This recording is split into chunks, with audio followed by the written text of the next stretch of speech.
All right, so your analysis of data. Now, this is a section that students like to psych themselves out about unnecessarily. However, your analysis of data, let me see something here. So your analysis of data is where you analyze your data. What does that mean to analyze your data? When you're analyzing your data, you look for patterns and the trends. So your analysis of data is where you observe, is where you identify, is where you highlight the patterns and trends that you would have found in the data that you collected from your questionnaire, right? What does that mean? Let me show you what I'm talking about.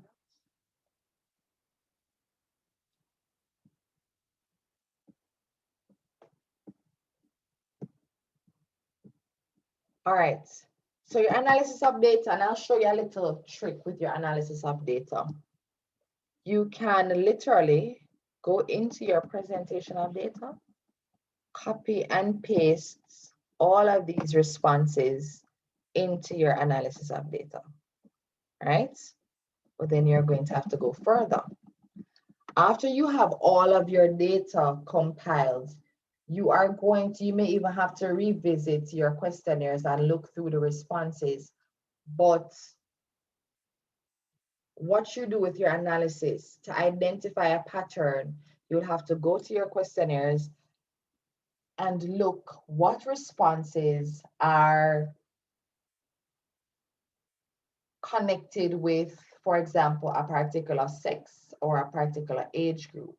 So you can say, from the data collected, let me just read from here. From the data collected, it was concluded that the major factors that cause teenagers to engage in early sexual activity were peer pressure, which was 50%, followed by financial support, lack of love and parental guidance, and 12% of respondents reported this, and another 12% said other or gave other responses, right?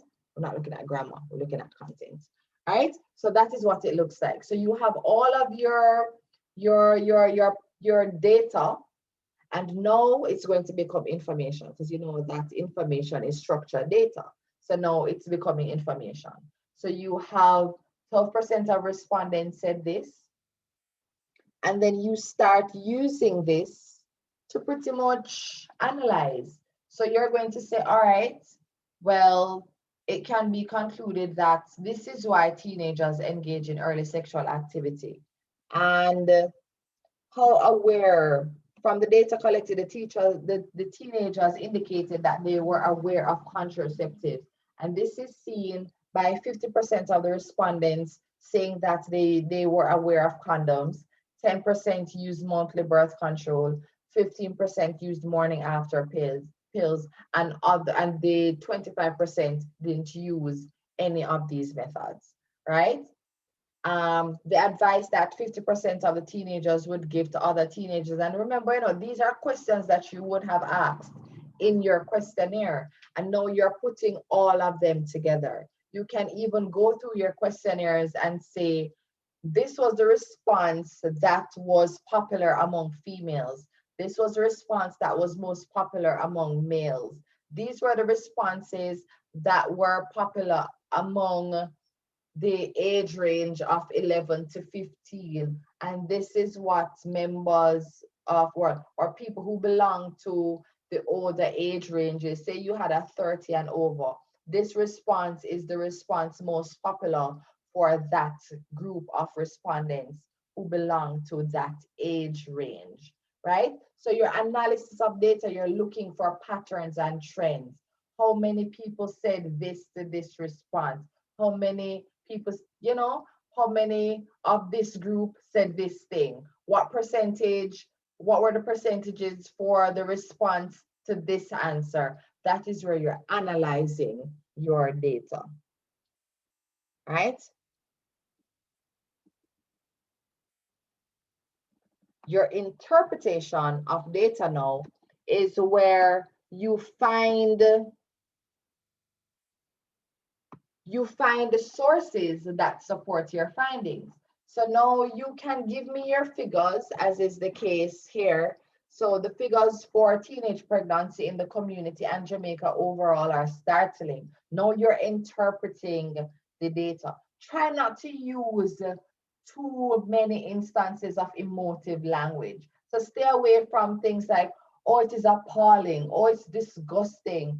Whatever you feel about it, I am not supposed to know. Just present the facts to me as they are found, right? So whatever your feelings are, keep that to yourself. That's not for research, because research is supposed to be objective and not subjective. So you have to keep the emotional responses out of it. So try to stay away from emotional language as you complete your research. So your interpretation of data is where you start to connect what you have found to existing research. So you can say that you found that 50% of young people were unaware of where to find contraceptives, for example. This is seen in studies done by, say, you went to the Gleaner and Carolyn Cooper or somebody from Staten, somebody said something that is similar to what you have found. So you can give me your figures and then say this was supported by the Jamaica Gleaner that said something along those lines, and you'll tell me what was said in the Jamaica Gleaner. That is if they don't have the name published, which they usually do. But if they don't, you can just say this is seen in periodicals such as the Jamaica Gleaner, or this was, reflected or also highlighted by this sociologist or this psychologist or whoever it is. So what you do when you have analyzed your data, you have the figures, so you're seeing that, all right, teenagers are not aware of contraceptive methods. Look for instances of this online. So go online and look for statistics related to what you have found. You can even find statistics that refute what we are saying. So it can be a case where in your community, this is what you found, but when you went online, you're seeing something else. Absence of a result is still a result. So even if you set out to say that this is what was happening or this was the impact, if you found something else, it doesn't mean it was wrong, right? It's even more informative, because now you're showing me that a popular opinion, so something that you thought was the case, after you've done your research, you realize that is not the case. That is still good, right? So an absence of a particular result is still a result. So even if what you found through your statistics don't match statistics that are out there, still report it, right? Because you're still showing me what you found. So you can say, though the researcher set out to prove this point, the researcher was further enlightened by another statistic that said this. Something to that effect, right? So with your analysis, you're just showing me your statistics. You're just showing me your information that you collected from your questionnaires.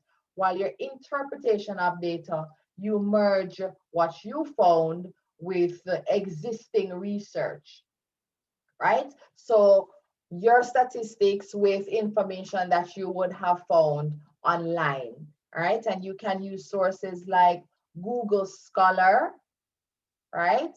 Google Scholar. You can use Dogpile. Where else can you use?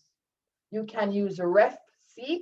So these sources are credible sources, right? You don't want to just go on Google and type in your information and have some random person saying, oh, this is what I think, these are my statistics, and then you put it in your research. You need to ensure that the credentials of the person who wrote the article are valid, right? So are strong, I should say. So you need to ensure that this is an expert. This is somebody who truly knows. This is somebody who has done some research and their opinion or their word actually carries some weight.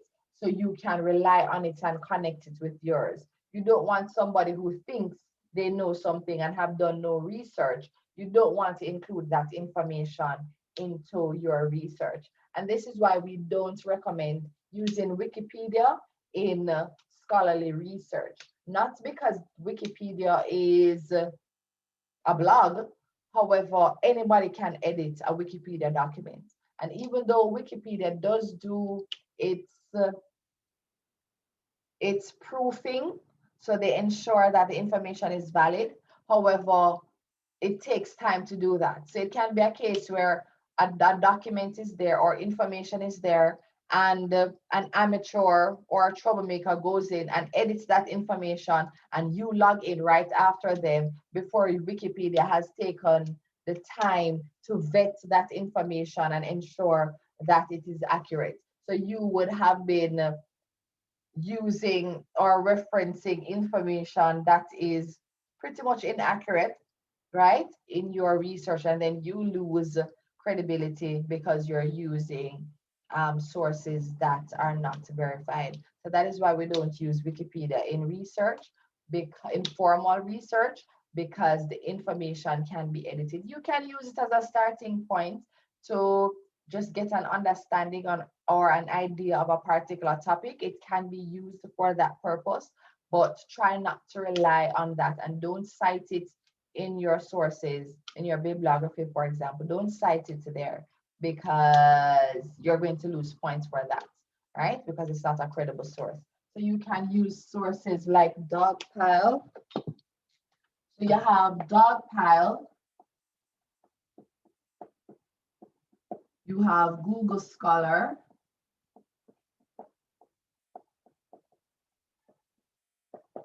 and you have RefSeq. So the information that you would find from these search engines, these sources would have been from, for the most part, credible writers, right? Because they would have given you, Dogpile gives you PDF files from students who have done and published their researches and research papers and what they found. Google Scholar will give you actual books that you can use to reference, and you must have books as a part of your reference list. So when we look at your bibliography, and we're going to look at that later on, but you can't just have internet sites. It looks lazy, right? And it affects your credibility as a researcher when you have not taken the time to read a book, to look at anything. So any definitions that you may have used in your introduction or whatever it is, you include it. You went to the Jamaica Gleaner and found something there, you include it, right? So you try to get your definition from textbooks, so you can include that. You use the Gleaner, include that, and then you can also include information that you would have gotten from these sites as well. So just to repeat, your interpretation of data is your findings that you would have collected now being supported by existing literature, existing research, right? So the information that is already out there, you're going to now apply that to your findings.